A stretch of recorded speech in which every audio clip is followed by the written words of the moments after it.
Hello, students. Now we are going to discuss about the power concept of power struggle given by Foucault. And for this, we have to go for his second essay in our syllabus.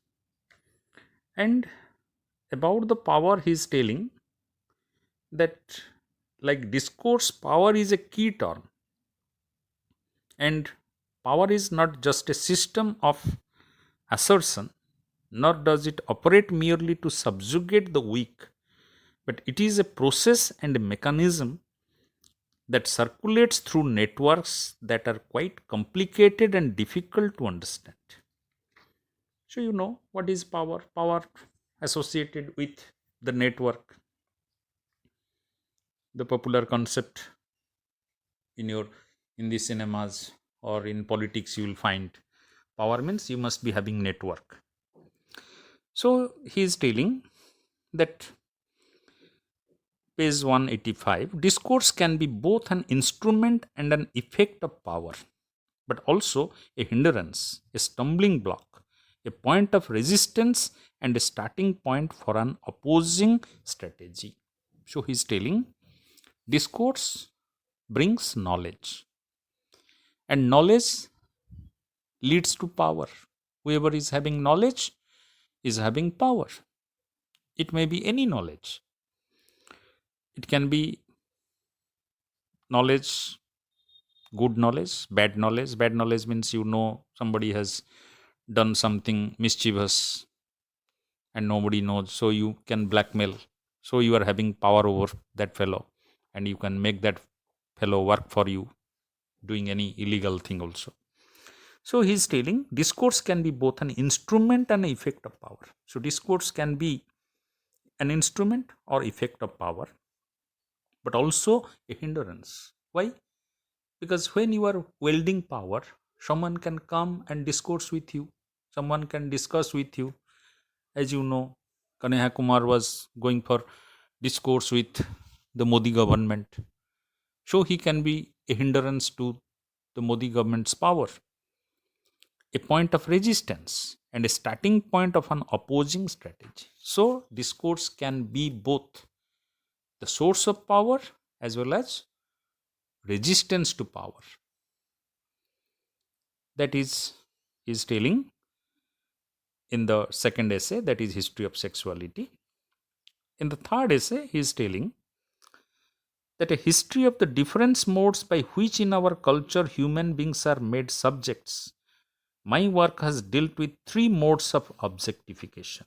So he is telling that to realize this power struggle, we have to discuss about the three modes of objectification in our culture. So he's telling the first is the modes of inquiry, which try to give themselves the status of science. For example, the objectivizing of the speaking subject in grammar, general philology, linguistic, etc. etc. So, what is the first mode of objectification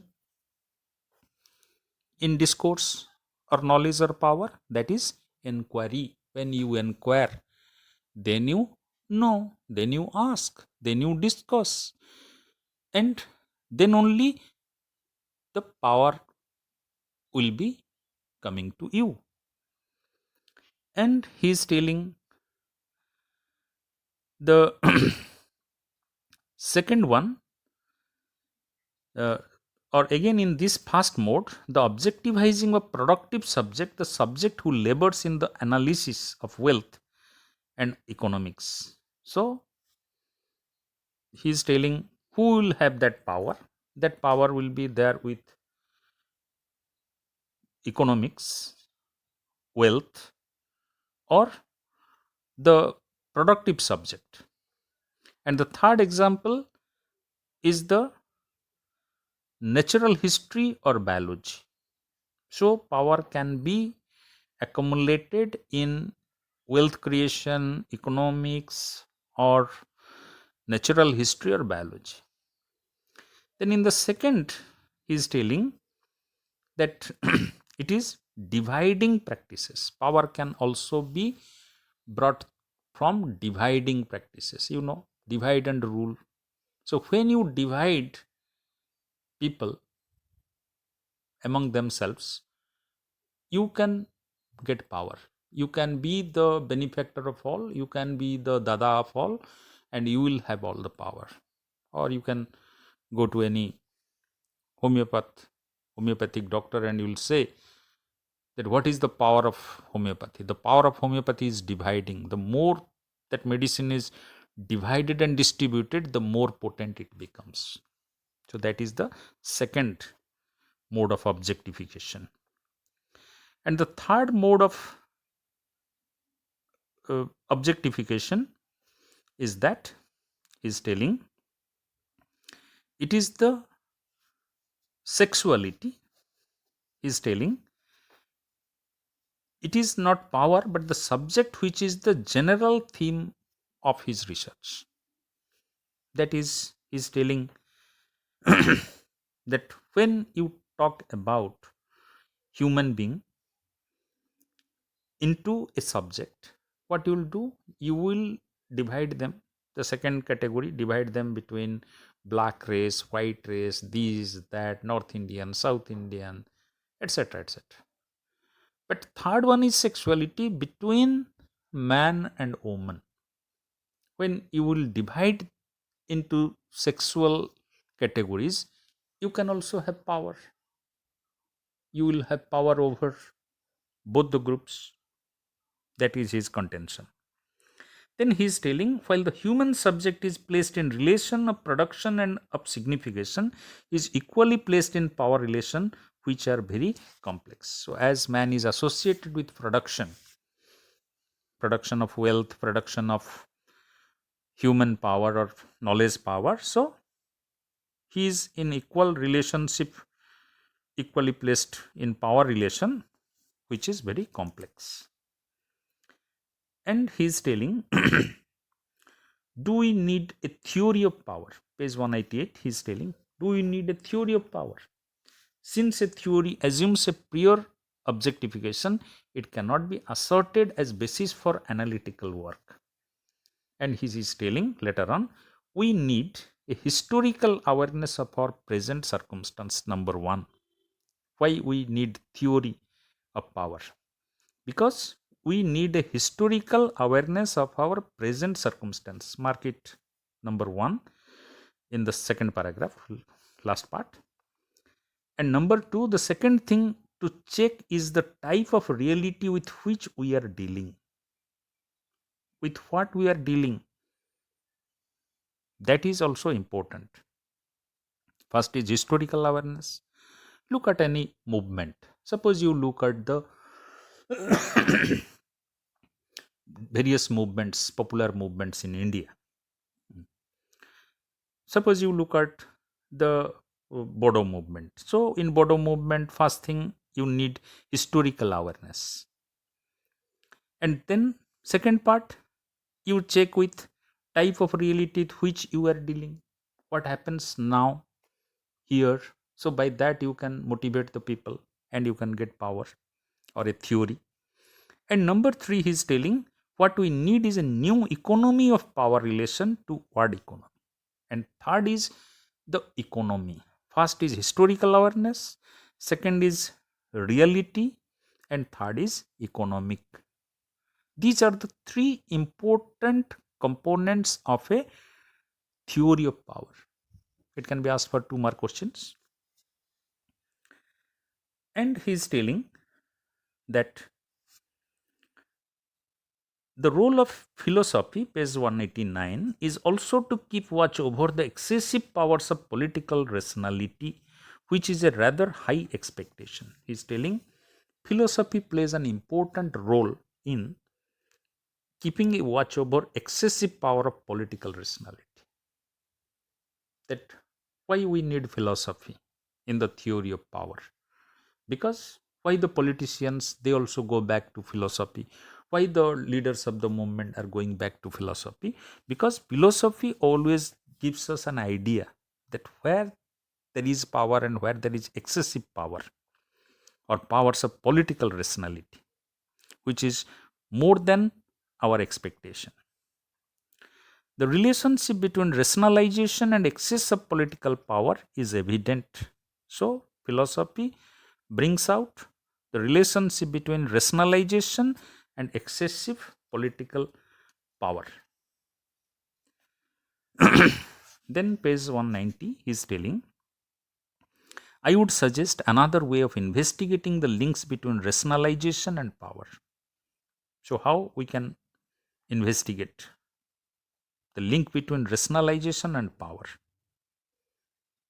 And in the second paragraph, he is also talking about the forms of resistance and attempts made to dissociate these relationships, and how we have also to investigate what are the forms of resistance and attempts to relate. So he is telling there are, again he is coming to several power struggle models. So last paragraph he is telling, one, they are transversal struggles. That is, they are not limited to one country. They are all over. For example, the gender awareness, the gender struggle, the feminist movement, or the communist movement. These are transversal struggle. They are all over, beyond any country. Number two, the aim of these struggles is the power effects as such.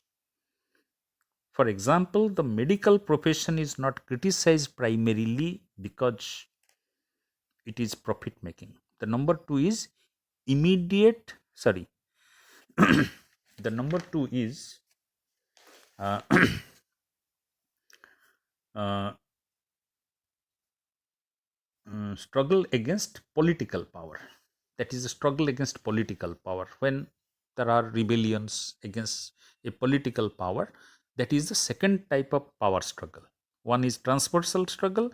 Number two is resistance of political or political power struggle. And the third one is the immediate struggle. The immediate struggle, for two reasons, he is telling, in such struggles, people criticize instances of power which are closest to them, those which exercise their action on individual. They do not look for the chief of enemy, but the immediate enemy. So, that now, immediate struggle. What is immediate struggle? When we are struggling and criticizing, suppose now there is corona everywhere, we are struggling, and the poor people, they are without food, without income and all that. So whom they will criticize, whom they will attack? For them, there is no chief of enemy. It is not the president of China nor Modi, the prime minister, but the immediate one. Who is immediate one? The police. Who is immediate one? The government officer. So in this way, he has divided the power struggle into majorly four groups, but here he has given more than three groups, that is up to five groups he has given. Number four, there are struggles which question the status of the individual on the one hand, and they assert the right to be different, and they underline everything. That means it is the intellectual power struggle. One intellectual who struggles as an individual and who is asserting the right to be different. The state is on one side and he is on one side. As nowadays there is a new term, new coin is coming, urban gorillas. So those are the intellectuals. And number five, these particular number four categories are also known as government of individualization. And number five, there are an opposition to the effects of power which are linked with knowledge, competence and qualification, struggle against the privileges of knowledge. And another struggle, that is the struggle of the privilege. There was a time when people were struggling against the Brahminical privilege. So that is the class struggle. So in this way, he is classifying 5 categories. One is transversal struggle. Number 2 is the political struggle. Number 3 is immediate struggle. And number 4 is intellectual struggle. And number 5 is the class struggle. So in this way, Foucault is giving us the idea of power struggle. And finally, in page 193, he is telling it is necessary also to distinguish power relations from relationships of communication, which transmit information by means of a language, a system of sign, or any other symbolic medium. And he is telling whatever may be the power struggle, the power relation comes from relationship of communication. It is dependent on discourse. Discourse is providing us the power. So, power relations, relationship of communication, and objective capacities should not be therefore confused. So, he is telling you must have clear idea what is power relation, what is relationship of communication. Power relation, as I told you, these are the five power struggles. So, power relation is different. Relationship of communication, that is the discourse, and objective capacities. Objective capacities means what is the basis, what is the origin of these relationships. They should not be confused. Foucault is giving the 20th century idea of power, power struggle, and power relationship. This is a actually very long discursive theory. Actually, it should take much more classes for proper explanation, but I think we don't have time in this manner. So I think it will be sufficient. You try to follow. If you have any doubt or anything, you can ask me. Thank you.